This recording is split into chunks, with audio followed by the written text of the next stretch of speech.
출애굽기 4장 1절에서 4절 말씀입니다. 다 같이 읽습니다. 모세가 대답하여 이르되 그러나 그들이 나를 믿지 아니하고 내 말을 듣지 아니하고 이르기를 여호와께서 내게 나타나지 아니하셨다 하리이다.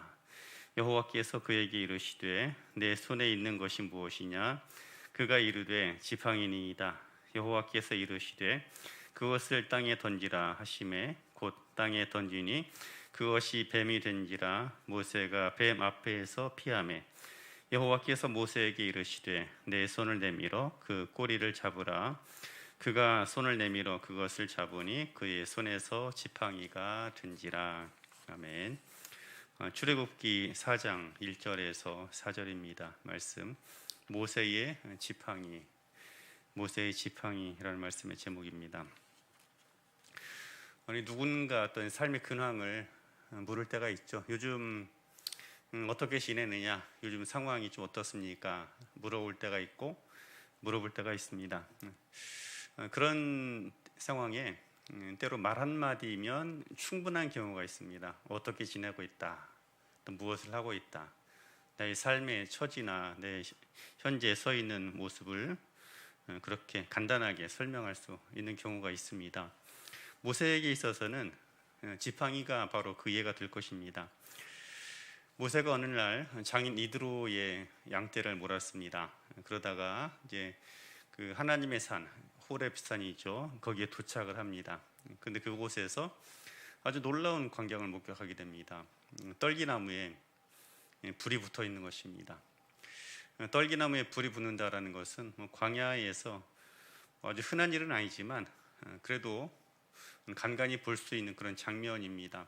바짝 말라 있기 때문에 이리저리 굴러다니다, 또 자연적인 마찰열 아니면 이렇게 저렇게 뜨거운 그 태양의 열기 가운데 스스로 불이 붙는 그런 경우들은 자연스럽게 있는 일이기 때문입니다.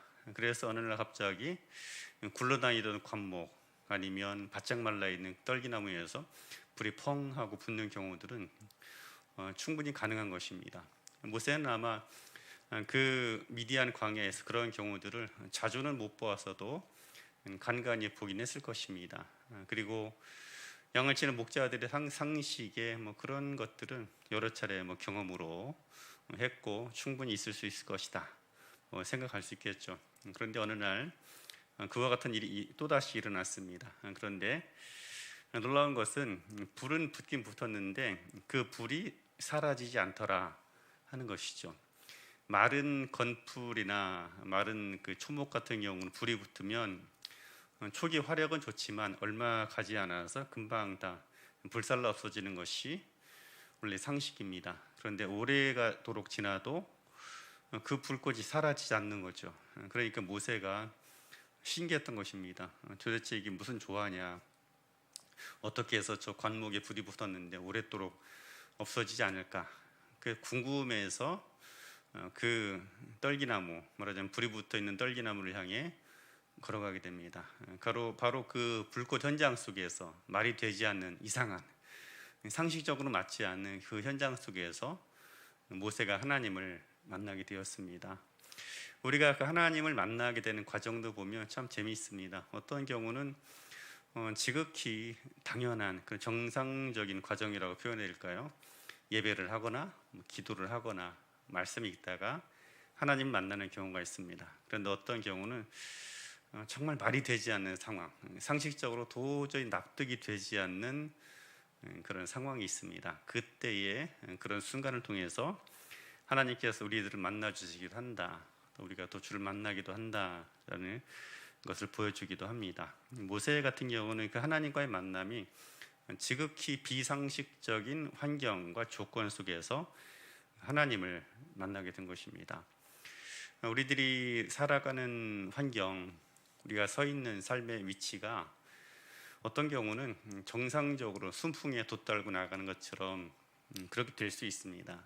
그러나 또 어떤 경우는 정말 말이 되지 않는 비상식적인 환경, 또 그런 상황을 만날 때가 있습니다. 그런데 오히려 그런 상황을 통해서도 하나님께서 우리에게 찾아오시기도 하고 그 하나님과의 만남의 사건이 이루어지기도 하는 것입니다.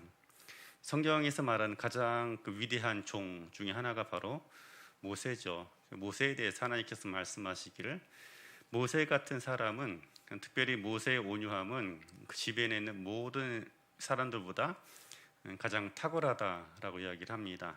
그리고 모세 같은 종은 딱 한 명, 성경이 딱 한 명 나올 정도로 전무후무한 그런 위대한 위치에 있는 것이죠. 바로 그 위대한 종 모세가 바로 하나님을 그 말도 되지 않는 그 비상식적인 환경과 조건에서 만나게 된 것입니다. 그것이 바로 떨기나무 가운데서 모세를 부르신 하나님의 사건, 또 떨기나무 가운데서 하나님을 만난 모세의 사건이 되기도 하는 것입니다. 그때 이제 하나님께서 모세를 만나 이런저런 이야기를 나누십니다. 그 가운데 하나님께서 물어오신 이야기가 있죠. 너희의 손에 있는 게 무엇이냐? 라고 물으십니다. 이렇게까지 오게 된 이유는 하나님께서 모세를 이제 애굽에 다시 보내길 원하셨던 것이기 때문이죠. 너를 통해서 나의 백성을 구원하리라 말씀하십니다. 때가 되니까 하나님께서 그 구원자를 선택하시고 애굽에 보내시는 것입니다. 그런데 모세가 그 일에 대해서 너무나 두려워하고 꺼려하게 되는 상황이 찾아온 것입니다. 그래서 그때 이제 말씀하시던 과정 가운데서 물어오신 물음이 바로 그것입니다. 너의 손에 든 것이 무엇이냐? 내 손에 든 것이 무엇이냐? 이렇게 물어오게 된 것이죠. 그때 모세가 말합니다. 지팡이이다. 내 손에 지팡이가 있습니다. 라고 대답을 합니다.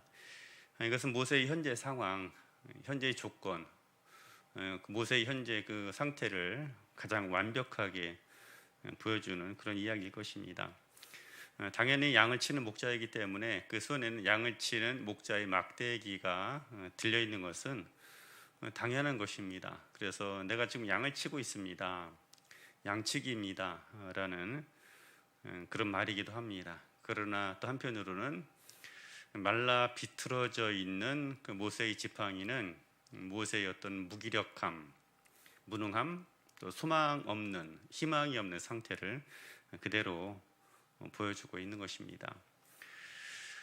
모세가 들고 있었던 그 목자의 지팡이는 우리가 알고 있는 것처럼 그렇게 멋지게 생기거나 위험 있게 만들어진 것이 아닙니다. 그냥 길가에서 흔히 볼 수 있는 그런 나무들로 만들어져 있고, 그냥 어떻게 보면 막대기, 어린아이들이 그냥 노는 데 사용하는 작대기와 같다라고 그렇게 말할 수가 있을 것 같습니다. 그래서 목자의 지팡이는 정말 볼품없고 바짝 말라 있어서 아무런 소망이 없는 그런 상태의 모습인 것입니다. 그래서 네 손에 든 게 뭐냐?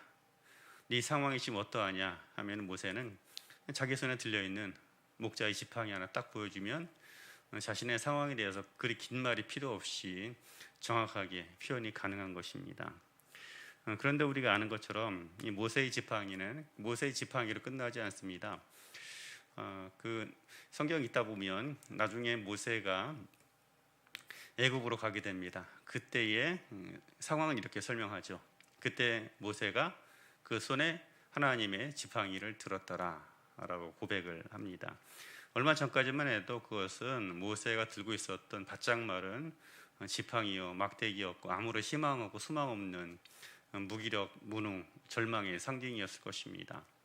나이 80이 된 노인 목동에게 있어서, 목자에게 있어서 무슨 희망과 소망을, 가능성을 발견할 수가 있겠습니까? 바짝 말라 이미 생명이 떠나간 지팡이와 똑같은 그런 상태였을 것입니다. 그런데 그가 애굽으로 갈 때 이제 그 손에 지팡이를 잡았는데 성경은 이렇게 말합니다.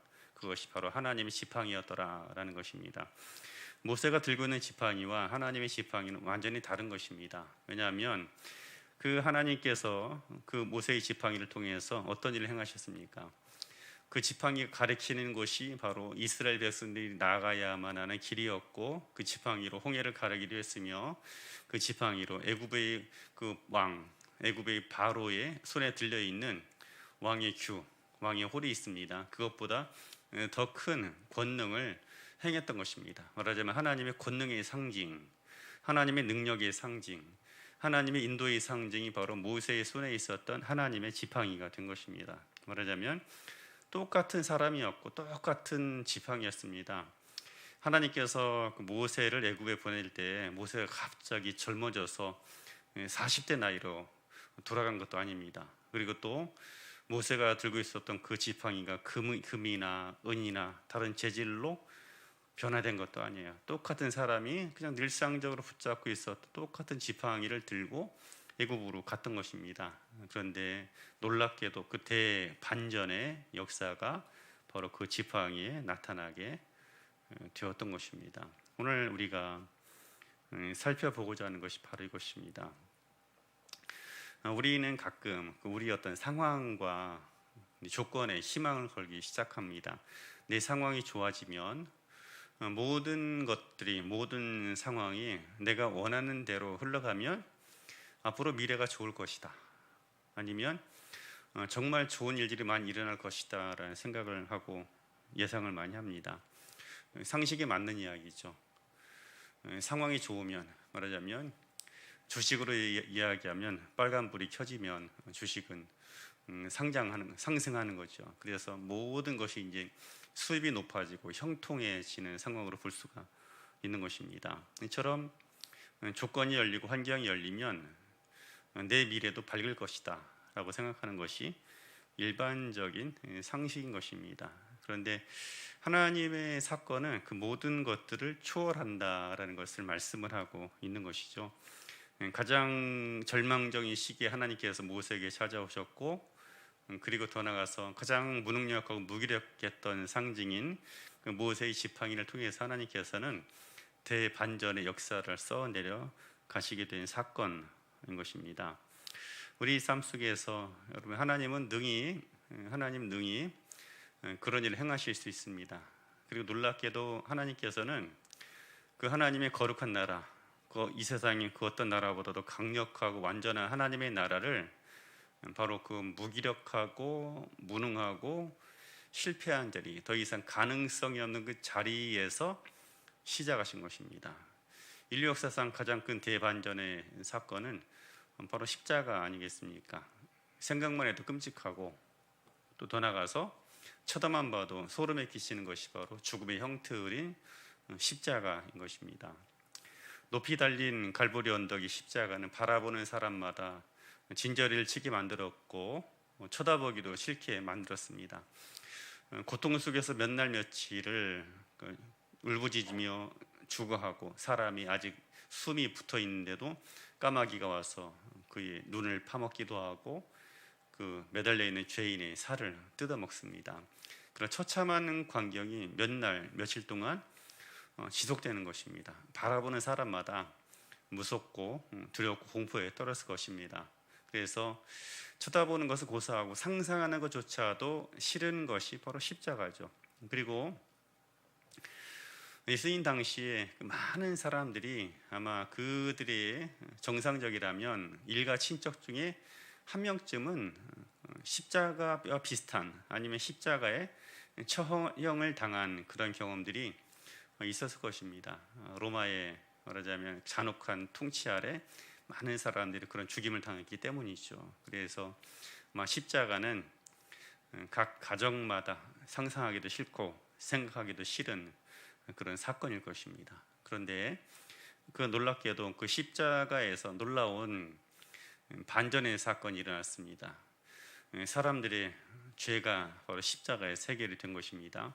하나님의 구원의 역사가 십자가에서 나타났고, 그 이후로 사람들이 더 이상 그 십자가를 수치의 상징으로, 패배와 실망의 상징, 무기력, 무능의 상징으로 말하지 않게 되었습니다. 구원의 상징이요, 소망의 장소요, 또 하나님의 나라가 바로 그 자리에서 시작이 된 것입니다. 그래서 모세의 지팡이나 또 예수 그리스도의 십자가는 그런 면에서 아주 공통점이 있다라고 말할 수가 있을 것입니다.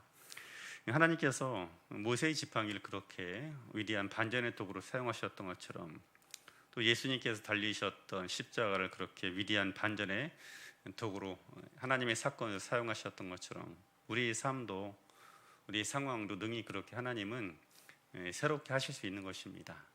바울이 그래서 그런 말을 했죠. 그 삶 가운데 바울은 비록 감옥에 있다 할지라도 소망에 관해서 이야기했습니다. 소망에 관해서 우리 가운데 있는 소망의 이유에 대해서 묻거든 우리가 왜 절망의 상황에서도 소망하는지를 분명히 말해주라. 그 소망의 근원이 어디서 나오는가 하면 바로 십자가였다라는 것입니다.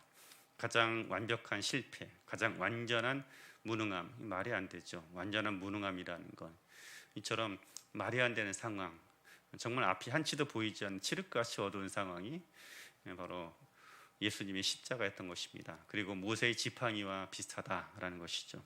그러나 그런 상황 조건 얼마든지 하나님께서 위대한 반전의 역사로 하나님의 사건으로 만들어갈 수 있는 것입니다. 오늘 우리들이 또 앞으로 다가오는 새해 가운데 그런 일들을 경험하게 되기를 주의 이름으로 축복합니다. 그래서 오늘 말씀 가운데 이야기가 좀 길었지만요. 그러면 어떻게 그 모세의 삶 가운데 이런 하나님의 그 반전의 역사가 그 지팡이를 통해서 이루어지게 되었을까요? 본문에서 몇 가지를 이야기를 합니다. 첫 번째로는 내어 맡겨 드림입니다. 하나님께 맡겨 드리는 것이죠. 내 삶을 하나님께 드리는 것, 하나님께 온전히 내어 맡겨 드리는 것 이상의 위대한 인생은 없습니다. 그것처럼 가장 유능한 인생은 없습니다. 사람은 본능적으로 큰 권능을 가지기 원하고 많은 재능을 내가 가지고 있어야 한다라고 생각을 합니다. 우리가 살아가는 세상은 정글과도 같았고 앞으로 미래도 여전히 정글과도 같은 그런 세상을 만날 것이기 때문입니다. 그래서 더 유능해야 되고 더 탁월한 능력을 가져야 하는 것이 틀림없습니다. 그래서 우리들이 또 능력을 구합니다. 무능한 우리를 유능하게 하소서, 연약한 우리를 강하게 하소서라고 그런 능력을 구하곤 합니다. 그리고 하나님께서는 실제로 우리에게 능력을 주시지 않습니까? 그래서 내게 능력 주시는 자 바로 하나님 예수 그리스도이신 것이죠. 그래서 하나님께로부터 능력을 받는 것은 우리에게 반드시 필요하고 험한 세상을 이기기 위해서 반드시 있어야만 합니다. 그런데 그 하나님의 능력을 받는 것보다도 더 중요한 것이 있습니다. 더 탁월한 일이 있는데 하나님께서 나의 연약함이 연약한 대로, 강하면 강한 대로 하나님께서 내 삶을 사용하시는 것입니다. 나를 하나님의 도구로 쓰시는 것이죠. 그래서 내가 어떤 능력을 가지고 일을 이루는 것보다도 하나님이 나를 붙들어 사용하시는 것이 가장 유능하고 가장 큰 권능이 바로 나타나게 되는 것입니다. 사사기 말씀 보면 사사 시절에 가장 못난 사사 가운데 하나였던 삼손에 관한 이야기가 있습니다. 그런데 그 삼손에 관한 이야기는 이런 공통점이 있습니다. 하나님께서 그를 붙드셨다. 하나님이 그를 붙드시면 어느 장소, 어떤 상황이든지 간에 그는 가장 권능 있는 자가 되었던 것입니다. 마치 그가 나귀 턱뼈 하나를 가지고 수많은 블레셋 사람들을 쳐서 이겼던 것처럼 똑같은 것입니다. 나귀 턱뼈라는 것은 아무것도 아니죠. 이미 죽어있는 나귀의 턱뼈, 그거 가지고 무엇을 하겠습니까? 그런데 삼손이 그것을 붙잡으니 그것이 블레셋이 가지고 있었던 그 어떤 병기보다도 강력한 힘을 발휘하게 된 것입니다. 주께서 그 삼손을 붙잡으시니 그 형편없고 영성도 아주 형편없는 삼손을 붙잡으시니 삼손이 바로 권능 있는 일을 행하게 되었던 것입니다. 그가 능력이 있어서가 아니라 하나님께서 그를 사로잡으실 때 그는 가나안 지역에서 가나안에서 가장 권능 있는 사람이 되었던 것입니다. 능력 받는 것보다 더 중요한 것이 있다면 하나님께서 나를 사용하시도록 나의 모든 것들을 주 앞에 내어 맡겨 드림인 것입니다. 기도 가운데도 기도 중에도 그래서 가장 위대한 기도는 부르짖는 기도, 아주 오래 하는 기도, 때에 따라 맞추어서 정한 시간에 드리는 기도 다 있지만 가장 권능 있는 기도는 기도에 올리는 한 가지입니다. 하나님께서 나의 기도를 사용하시도록 맡겨드리는 것입니다. 하나님께서 나의 기도를 사용하시는 것이죠. 약간 이상하죠. 하나님이 나의 기도를 사용하신다. 분명 기도는 내가 하는 것인데 하나님께서 나의 기도를 사용하신다라고 할 때 말이 안 되는 것 같지만 그런 기도가 가장 권능이 있는 기도입니다. 초대교회에 방언이 임했죠. 그 방언이 임했을 때 그들이 각 지방의 그런 다른 언어들로 하나님의 나라 일에 대해서 이야기를 하기 시작했습니다. 처음에 방언은 바로 그렇게 시작을 했습니다. 그러다 이제 나중에 어떤 신비한 언어인 그런 방언으로도 나타나기도 하죠. 그렇지만 그게 뭐 프랑스어, 외국어, 뭐 독일어가 되었든 아니면 천사의 말이 되었든 나타나는 형태가 중요한 것이 아니라 원리가 중요한 것이죠. 하나님께서 그들의 언어 기관들, 입술, 말하자면 그들의 말하는 기관들을 사용하신 것입니다. 그들의 기도를 사용하신 것입니다. 그리했을 때 그 어떤 때보다도 가장 강력한 기도자가 되었고 가장 강력한 하나님의 나라를 이루는 그런 기도자들이 될 수 있었던 것입니다. 기도만이 아니라 우리 삶이 그렇습니다. 하나님께서 우리 삶을 사용하시도록 내어맡겨 드리고 하나님께서 우리 인생을 사용하시는 것입니다. 가장 권능 있는 순간인 것이죠. 여러분 성경에 보면 귀신이 그를 붙들어 사용하는 인생들이 있습니다. 이 말씀 가운데 보면 예수께서 오시는 것을 보는데 귀신이 그것을 보고라는 그 표현이 있습니다. 말하자면 귀신이 그를 붙들어서 사용하는 인생, 악한 영이 사용하고 악한 영이 붙들린 인생이 있다는 것입니다. 그런데 그 삶이 얼마나 대단했는가 하면 쇠고랑으로 채어놔도 아무도 그를 제어할 수가 없어요. 그래서 그를 어디다 두는가 하면 무덤 사이 그곳에 사람이 살지 않는 곳에 거처를 두고 살아가도록 사람들이 그를 내몰아야만 했던 것입니다. 악한 영에 붙들리고 살아가고 악한 영이 사용하는 인생도 사람이 제어하지 못합니다. 비록 그 삶이 추하고 불행해서 그렇지. 그런데 여러분 가장 거룩하신 분, 가장 능력 있는 하나님이 그 인생을 사용하신다라면 누가 그 사람을 감당하고 누가 그 사람을 대적할 수가 있겠습니까? 모세의 삶이 바로 그랬던 것입니다. 마른 지팡이 하나 가지고 있어서 누가 그에게 소망을 가질 수 있고 그가 무슨 일을 할 수 있었겠습니까? 그러나 가장 거룩하시고 능력 있으시고 가장 자유하신 하나님이 그를 붙잡을 때 그는 이 세상에서 가장 자유한 사람이 되었고 가장 권능 있는 사람이 되었고 가장 형통한 사람이 될 수 있었던 것입니다. 그래서 우리 삶 하나님께 내어맡겨 드림 이것만큼 위대한 것 없다라는 것입니다. 우리 삶을 그렇게 주님께 온전하게 내어맡겨 드릴 수 있는 우리가 되어지기 주의 이름을 축복합니다. 그리고 한 가지 더는 말씀드리면 용기를 내라, 담대하라 하는 것입니다. 예수께서 예수님의 죽음 이후로 공포에 떨고 있는 제자들에게 처음 나타나셔서 하신 말씀이 있습니다. 담대하라, 평안하라. 그리고 담대하라, 내가 세상을 이겼느니라 하면서 담대할 것에 대해서 말씀하셨습니다. 그리고 마가복음 16장에 보면 예수께서 하셨던 맨 마지막 당부가 있죠. 또 나타나게 될 일들에 관한 이야기입니다. 나를 믿는 자는 이런 표적이 따를 것이다 하면서 저희가 내 이름으로 귀신을 쫓아내고 뱀을 집어올리며 병든 자에게 안수한 즉 손을 얹은 즉 나을 것이고 무슨 독을 마실지라도 해를 받지 아니하리라. 놀라운 일이죠. 바로 그런데 그때에 뱀을 집어올리며 라는 표현 바로 그들이 잘 알고 있는 그림 가운데 하나입니다. 모세가 뱀으로 변한 자기 지팡이를 집어올렸던 사건을 말합니다. 그래서 그 장면, 그 본문에 너무나 익숙한 사람들은 아마 뱀을 집어올리며 라는 이야기 들을 때에 바로 그 모세의 사건을 머리에 떠올렸을 것입니다.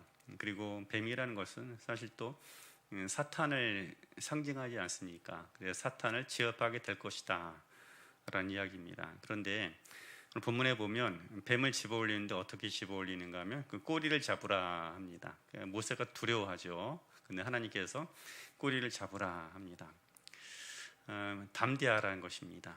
너가 뱀의 그 꼬리를 잡으면 물릴 것이 뻔한 것처럼 보이지만 또 죽임을 당할 것처럼 보이지만 담대하라, 두려워하지 말라, 담대하라 하는 것입니다. 담대하라.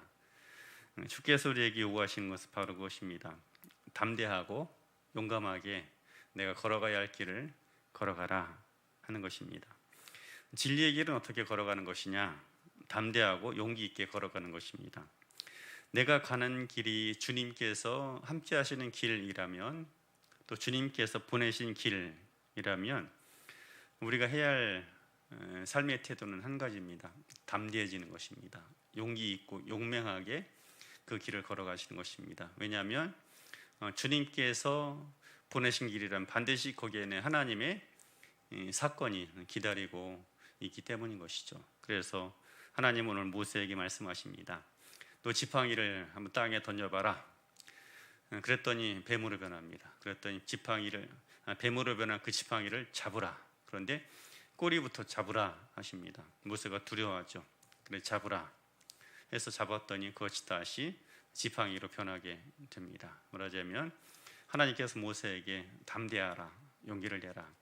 너의 두려움을 내가 알고 있다. 내가 뱀의 꼬리를 잡으면 물리게 될 텐데 걱정하는 것처럼 너가 애굽에 가면 죽게 될지도 모르는데, 아니면 어쩌면 정말로 죽음의 그를 기다리고 있는데 두려워했던 것입니다. 그런데 하나님께서 말씀하신 것이죠.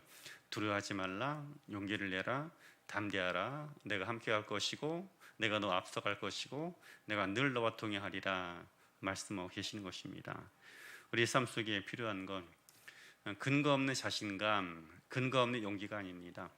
사망을 이기시고 다시 살아나신 그리스도께서 우리와 동행하시고 함께 하시고 말씀하고 있는 것입니다. 그러므로 충분히 이유 있는 담대함, 충분히 이유 있는 용기를 내라 말씀하고 있는 것입니다.